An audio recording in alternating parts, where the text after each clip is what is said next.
All right. Hello, Knockouts. Tonya TKO here, and I'm in the middle of editing a video right now, but I just wanted to come out and make this video real quick. You know how you're multitasking and your brain is just rotating around and around on an idea. Recently I've been talking a lot about race relations on my channel, and some of the comments that I get are from Nigerians in Nigeria who talk about how if they were in America, all of the wonderful and amazing things that they would be able to do if they were in America.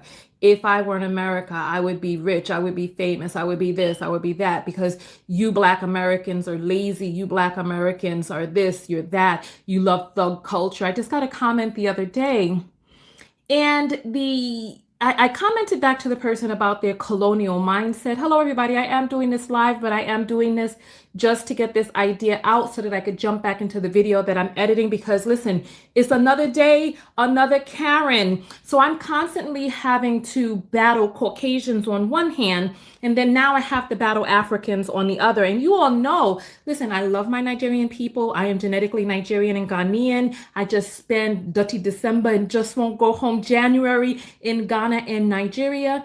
And there's a pervasive thought that I continue to see over and over and over again. And that idea is that somehow there's something defunct and wrong with African Americans just because our trauma is different than your trauma. And as I was editing this video, I realized, listen, the only reason why your Black ass would be able to come over to America and be able to do anything is because of the hard work, the blood, the sweat, the fighting, and the dedication of African Americans who on this soil changed this land. African Americans are the ones who got this country integrated. Let me explain something to you. White people in this country did not give us anything. We have had to take. And this is why you see what is going on in the news and the media right now.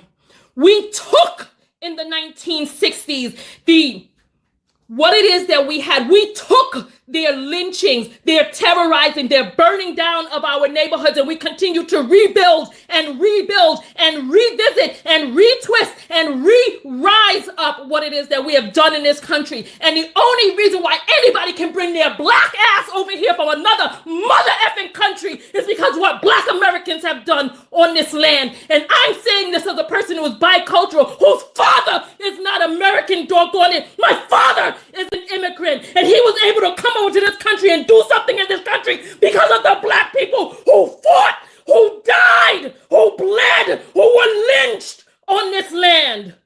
So don't sit your Black ass over there in some other goddamn country talking about what you would do in America. The only reason why your Black ass could even get the F over here is because of what we have done. Doggone it. Listen to what it is that I'm saying.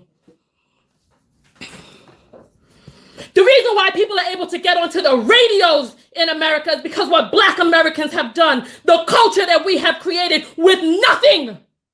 Nothing. We have been given nothing. Everything that we have in this country, we have because we have taken. Listen to what it is that I'm saying. So don't sit your Black ass over there in your country where you're not doing what you need to do with your government. If anything, you should feel inspired by African Americans, inspired to pick up your picket sign and take your ass off your seat and go out there in the streets and protest in your damn land.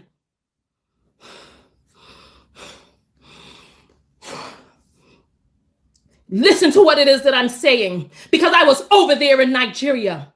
I walked the streets of Lagos, Abuja, and dog, where was it that I was? It was not Owerri. I was in, I'll just say Igbo land. I walked the streets and I saw what it was and I saw what it was like. And I talked to Nigerians, and part of the issue is that there is a docility that exists inside of the average Nigerian that I spoke to. Had a complacency and a docility that exists in there when it comes to their government. And then, right? The nerve of anyone to suggest that because of the type of trauma that you experience in your country, the type of brainwashing that you exist in your country is different than the type of trauma and brainwashing that we have existed in this country, that somehow that makes you better? No. Part of the reason that Nigeria looks the way that it is right now is because Europeans ran roughshod over that country. Europeans ran roughshod over Nigeria. Took down your symbols and put up their own, implanted you with their religion, have you worshiping white skin. And then after they sucked and siphoned from the country enough, then they started implanting the leaders that they wanted, who would fulfill their white supremacist agenda. And so now you have government officials who don't give a good goddamn about the average Nigerian, because they take their money and they put their money abroad and they leave you there without lights 24 hours a goddamn day. Meanwhile, they got lights. I've been to Banana Island. I see what rich Nigerians live like. Speaking of which, if I were to come to Nigeria with my American mindset, I would be rich in Nigeria, because I'm not from Nigeria and I don't have the same type of indoctrination that Nigerians have. So when you start trying to say that you will come over to America and do all this, that, and bravo, because you've been trained in a different way. If I went to listen, I was in Nigeria 3 weeks before I made it over to Banana Island. And when I spoke to one of my Nigerian friends, I didn't realize how difficult of a thing that is for the average Nigerian. So don't sit there and start talking about how you would do so much different. If anything, this is the time right now that we need to come together. Instead of being in your colonial programming and mindset, instead of that, release those shackles. Release those shackles and realize that what African Americans are doing and have done in this country is remarkable. It is revolutionary. We have changed this world, goddammit, because if it wasn't for African Americans, black people would still be in the goddamn zoo. Listen to what it is that I'm saying. Listen, we are all African. My ancestors were kidnapped Nigerians and kidnapped Ghanaians. We are all African, all of us. So don't be jealous because our ancestors were stolen and yours were left back there. Did you want to go through this here? Did you want to? Did you want to go? Listen, by the time slavery on this soil ended, there were 600,000 rape babies on this land. Listen to what it is that I'm saying. 600,000. That doesn't even count the amount of children that were fed to alligators. It doesn't count the amount of children from backbreaking work who were never born. 600,000 more.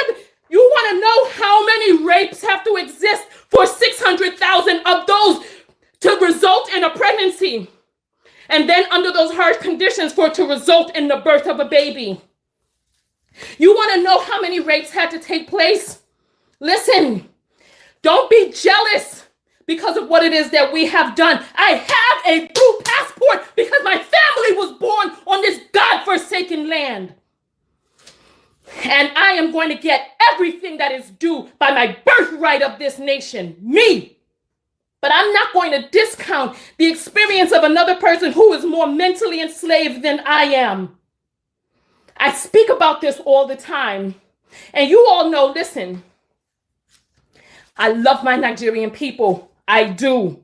Like I said, I'm genetically Nigerian. You look at my father, you see an Igbo man. However, my father was not born and raised on this funky land. He was not born and raised in the mental slavery, the drudgeons thereof that have enslaved mentally the people who are on this land. Some of them.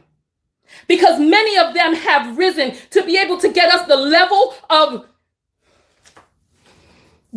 of human rights that we have now. And still, every 20 to 30 hours, a black person is murdered by the police in this country. And then you see we got effing vigilantes out there killing black people too. Karens harassing us when we just try to live.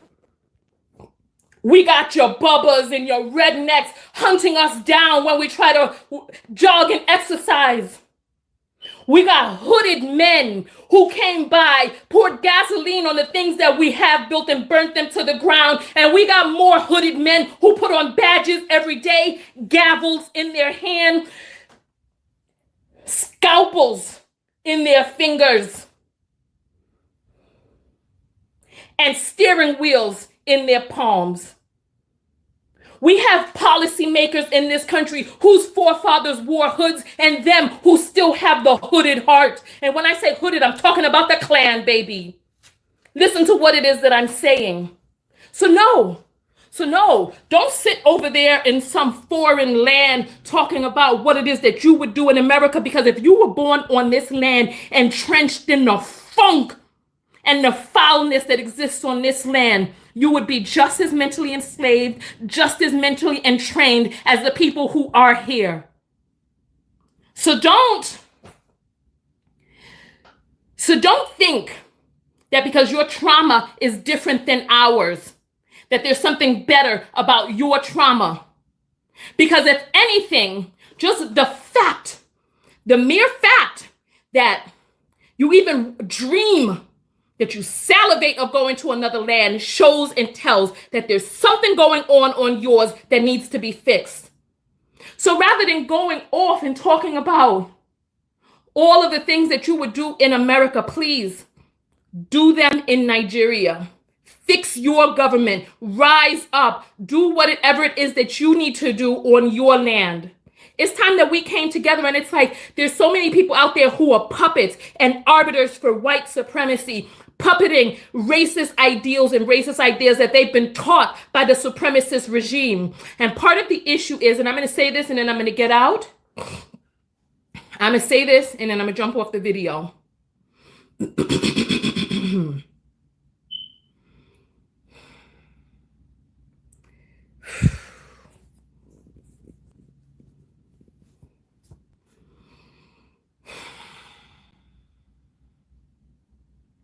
In America, our racism is overt. They try to dog whistle it every once in a while, but it's overt. You can see from the numbers, you can see from the way Black people are treated. It's overt here. Where colonialism existed, it's insidious and it's silent. You don't really know that it's there, but you know, it's like you feel like the frog in the water, where the heat is turning up slowly. You don't know what it is, but you're feeling uncomfortable. So that it's so much easier for you to sit on the internet and talk about what you would do in America, fantasizing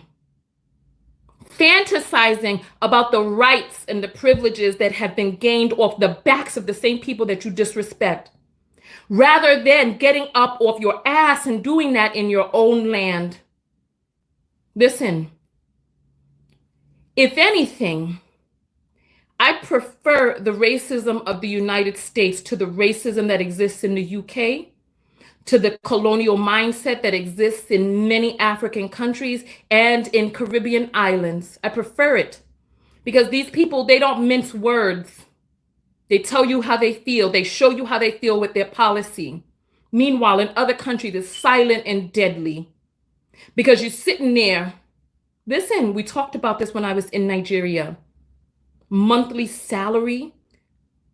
What was the monthly salary when we talked? $150 per month? 150 US per month in Nigeria. I think the salary was $30 a week. I was at a hotel where I was spending $160 a day. That was half a month's pay for the man who took my money. Half a month's pay. This is not stuff that I am theorizing about. This is stuff that I have seen. So it's like, yes, people think that we complain and that we moan and bemoan. People think that we are dissatisfied and we're always complaining and we're harping and this, that, and other. That's because there's inequality. That's because there is an infringing on human rights. That's because there's a disparity that exists in this land. And so we speak up about it. and we let our voices be heard, does it get annoying for people to have to hear you complain over and over again? I'm sure it does get annoying, but it gets stuff done. People over here talking about the riots. Oh, people are paying attention though, right? Because how many people will sit silently as people march peacefully, but start damaging some stuff, and then now all of a sudden ears perk up. It's on the main news. It's broadcasted worldwide. So yes, listen. Instead of sitting there salivating about what's going on and the opportunities that were created in other countries, listen, go do your damn research. It wasn't but 55 years ago that we integrated. Black people and white people could not be in the same spaces. They had funky, wretched, unclean bathrooms for us. Hot ass, dirty ass, lead-filled water for us. Meanwhile, refrigerated water for the white people, clean bathrooms for the white people, police to serve the white people. I mean, you still see how they're calling the police on us because they know, oh yeah, if I call the police on your black ass, they're going to believe me and not you. So if left up to the devices of the average white supremacists in this country, there wouldn't be nothing for you to come over here for. There wouldn't be nothing for you to come over here to get or to gain, because your black ass would be segregated someplace with the police ready to bash in your goddamn African head at any chance that they get. Because ain't nothing, the only thing worse than an American nigga is a foreign nigga. Listen, I'm gonna get off of here. I want to hear your comments below. I want to hear your comments. It's just I'm sick and tired of sitting here being disrespected by people who don't acknowledge the contributions that Black Americans have done in this country. And worldwide, because it's infectious. People have rights in other countries because we spoke up against them here. Tonya TKO, and I'm out. Go out there and love one another. Most importantly, what? Love yourself. Peace. Be a part of the live show with thousands of other viewers. Go to TonyaTKO.com/text and join the text notification squad and get a text whenever I go live. Support the show and yourself, and I'll see you on the next live broadcast.